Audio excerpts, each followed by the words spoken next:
Hello everyone, my name is Vincent Say and I am a co-founder of Chess4Unity, an organization dedicated to inspiring younger generations to play chess.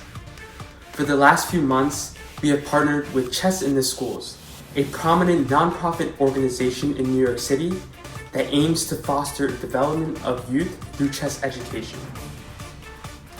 This partnership has been incredible and we hope it continues for a long time. Now, let's take a look at some of our best moments so far with Chess in the Schools. So, first, let's go over bishop. Okay, queen e5 first. Let's see, because that was the first move suggested. So after queen e5, I would, as black, probably f6 is the most likely move. Though queen f6 is a move as well, which none of you guys really mentioned, but it could be interesting trying to trade off queens, right? Anyways, but even after f6, queen e2, I think Ifaz mentioned that you just want to like provoke this pawn, and maybe now like h4, h5 could be strong. But the problem with this idea, well, it's a good idea. It's probably objectively, according to the engine, probably also a good alternative to what happened in the game. But it is a little bit slow, and it's not clear how exactly white is going to break through, because after h4, h5, you're always going to have to worry about something like g5 and the knight coming to f4. And you're giving black a lot of time to finish his development with like bishop d7 and even like queen e7, queen f7, just putting it there. And it's difficult to see how you're going to continue, right? You provoke e6, but the pawn, there's a huge difference between the pawn here and the pawn here. That is correct. Now, white's king is the biggest problem of the whole game. Starting from here, it's been locked in the corner, and it's been stalemated. So, white wants very badly to get the king. We've played 3 moves just to get the king to g7. And now we finally have the chance. So, I'm going to promote this whole variation, because this is the main one. Alright. So, king g7, free the pawn to be promoted. I see it. Awesome. Okay, yes. King g7 is the correct move. Black will give check. Alright, now what do you do as white? Actually 2 moves win here, but 1 move is just pointless. Okay, I'll just continue here. King h8 is pointless because it's repetition, and if you're down on time, you can just play this move to gain some time, but yeah, king h6 is the only move. Black will keep checking. Okay, now there is 1 move.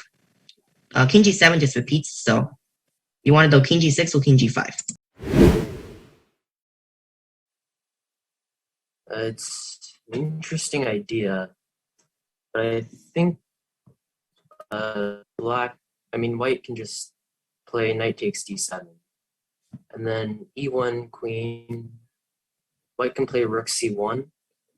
I should probably play these moves out. So takes queen, and then rook c1, and then white can take on e5, and black's rook is pinned, so it can't move. And that was unfortunate, yeah. Yeah. All right, Jeremy's got his hand up. Queen e6 is actually what. Queen e6 is actually what happened in the game, but here white can play the in-between move rook e6. And then here, white is just up a piece. So are there any other ideas? Jeremy had his hand up. Jeremy, you want to unmute? Yeah, I was thinking about queen takes e6, but yeah.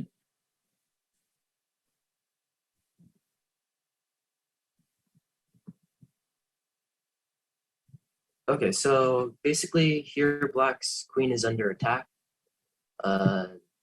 And so black has to deal with that threat first, and then if black can do that, black's pawn e3 is pretty close to queening.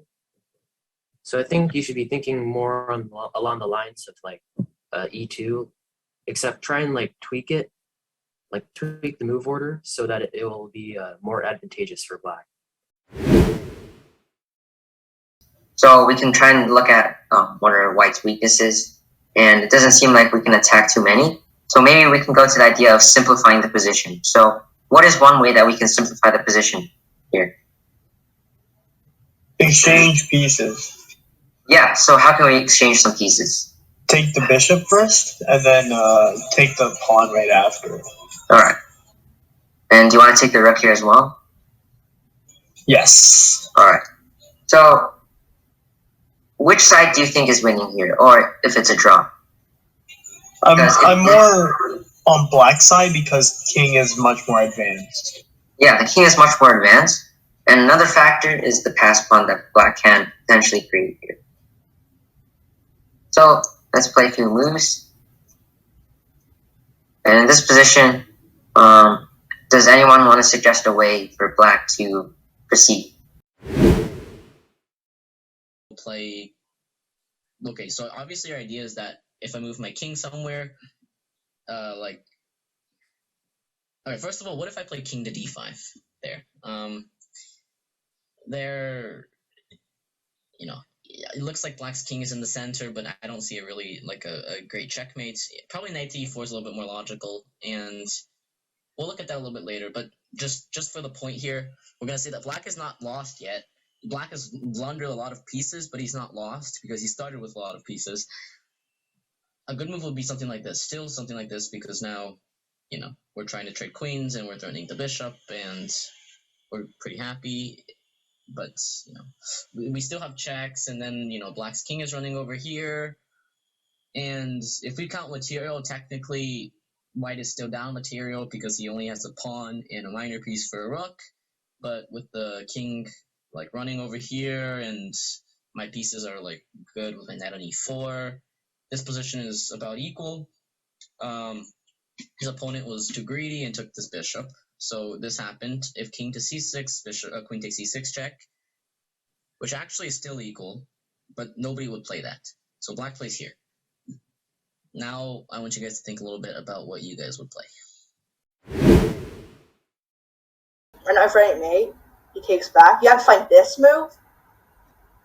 Another sacrifice to open the position up. And I just have to take. And right now, black just doesn't have anything. You have rook h1, queen h6 with queen h7 mate. And you also, if they aren't careful, you also have some bishop d5 ideas. Yeah, sacrificing pieces are very fun, unless like you're the person who's getting attacked, and you have to sacrifice pieces to defend. So yeah, well e5. Yeah, that if you're attacking the queen, attacking the king, then the positions are definitely going to be crazy. So this actually has the same idea. If you play bishop takes g7, it's the same way of opening up the game, and I think this is going to be easier to find. I probably play this in a game because I want to be able to find this queen f3 idea and then h5 idea. It's just hard to find, and then this rook h8 I'll have trouble finding as well. To do something, so. But this is probably not a great idea because he had the 30-minute time advantage, and doing this will just like accelerate our downfall because the position is already very fragile.